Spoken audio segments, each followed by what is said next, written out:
Okay, sorry for the disruption. Halfway through video, this rain, it's really coming down. And my wife yelled out there was banging and crashing going on. I go out and here's a couple of our seats on the front because we live by the sea. There's a couple of our seats in our front veranda being thrown up against the fence from the wind. So it's pretty wild. I guess you can hear it, but okay.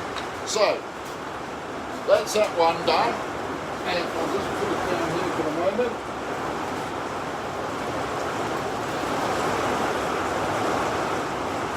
As you can hear, it's pretty loud. Okay.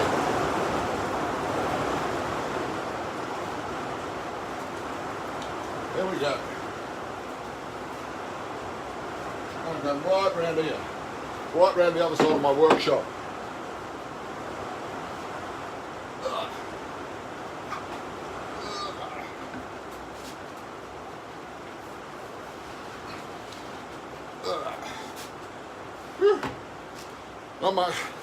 Not much room in my workshop today because I can't have my front door open. Now, I've already dominoed these holes.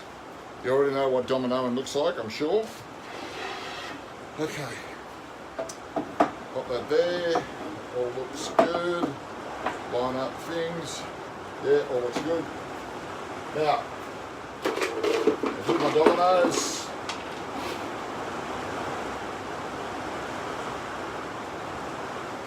Got a bit on there.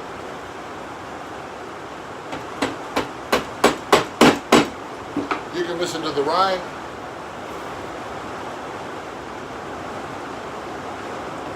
Might be sunny where you are. It's normally sunny here, but we've got rain today. Okay. Of course, all my timber will probably swell up now. All this rain, all this moisture in the air.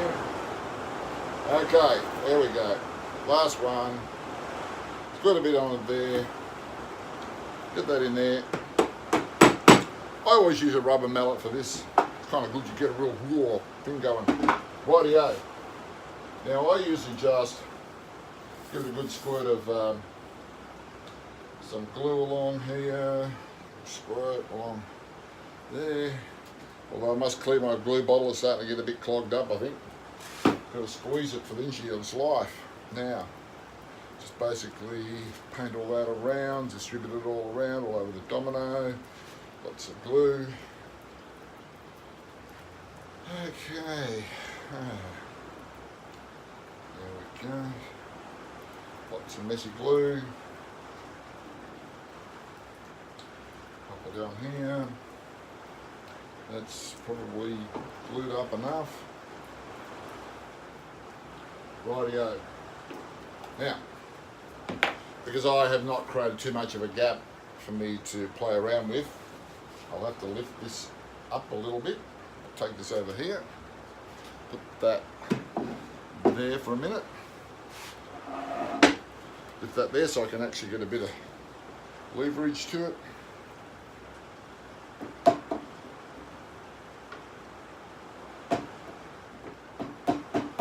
First one in.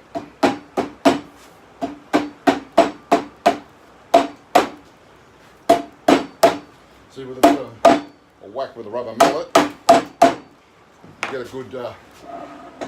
a good thing going without actually damaging the wood. I got to trim the wood off anyway, clean it up. So you pull the back of those.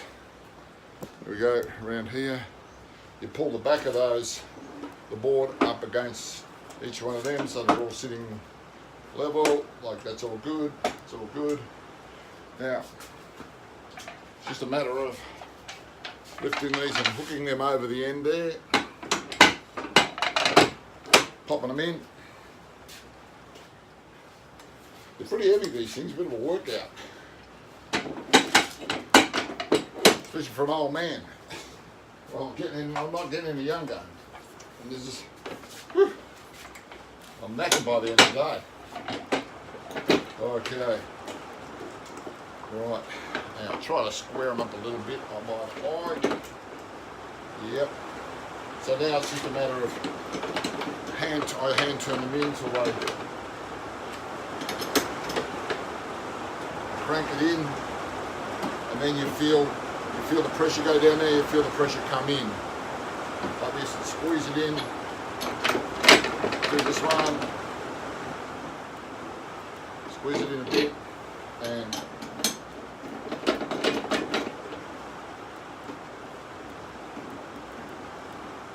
squeeze it in a bit. Now you don't have to squeeze so tight.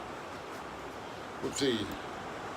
Now you don't have to squeeze so tight that you've got to push all the glue out, even though I've loaded it up with glue. It's always better to load it up with glue.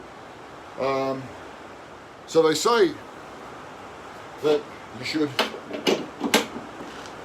tighten it and then back off a little bit. Tighten it, then back off a little bit. And this one's tight and back off a little bit. Because there's enough pressure there for the contact. So, I'll leave that sit for about 20 minutes, 30 minutes while I do something else. And yeah, these are great. They keep everything lovely and flat and level. So it's always guaranteed never to be buckling. Clear off some of this excess glue while I can. Try to find my rag. Okay. Pretty wild looking rag I got there today. Got to buy a bag of them. I'm sure everyone does too. Alright, so there's today's tip. These are called Frontline clamps. They're available from Frontline in Thomastown.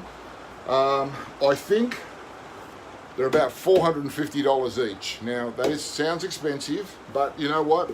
They're going to outlast me. They are so well made. They're so strong, so well made. You can't do without. Well, you can do without them. And I've got the big Bessie clamps, the big long ones, and you know they're good. But you know, as just watching the tension of them, you can see them bowing. So that's going to have some effect, I feel, on these boards when you put 2 clamps under the bottom, 2 clamps under the top with the Bessie clamps, or a sash clamp. But these are the best. These are the best. I'm going to buy some more because I could have done all this twice as fast if I had some more. So I think I'll invest into some more. I've got some now. These ones, and also I thought I'd tell you, these ones here will do a 900 wide board max. The other ones I got out there are 1500. So they're great for, you know, extra wide glue ups, like, you know, 1200 or so. But yeah, and actually, in fact, they're not 1500. I apologise. They're 1200. So I can do a 900 boards and I can do 1200 boards. Now you might say, why didn't I just buy 1200s all up and not the 900s? Well, let me tell you, they're heavy, and just another 300 millimeters off the end makes things a little easier. But I did a job a while, quite going back a couple of years, where I needed the bigger ones, so I bought a pair of the bigger ones. I only got a pair of them. Whereas 3's kind of good, you know. 3, you can't, if you're doing a sort of a table, and I've got the bigger ones. If I'm doing a longer table, I can glue them up. But yeah, fabulous. All right, well, I'll go and enjoy the rain. I'll put on my swimsuit and go for a swim back inside to make myself a cup of tea, because I think that's what I'll have to do when I open my shed door. Probably up knee high. Okay, see you guys. See you again.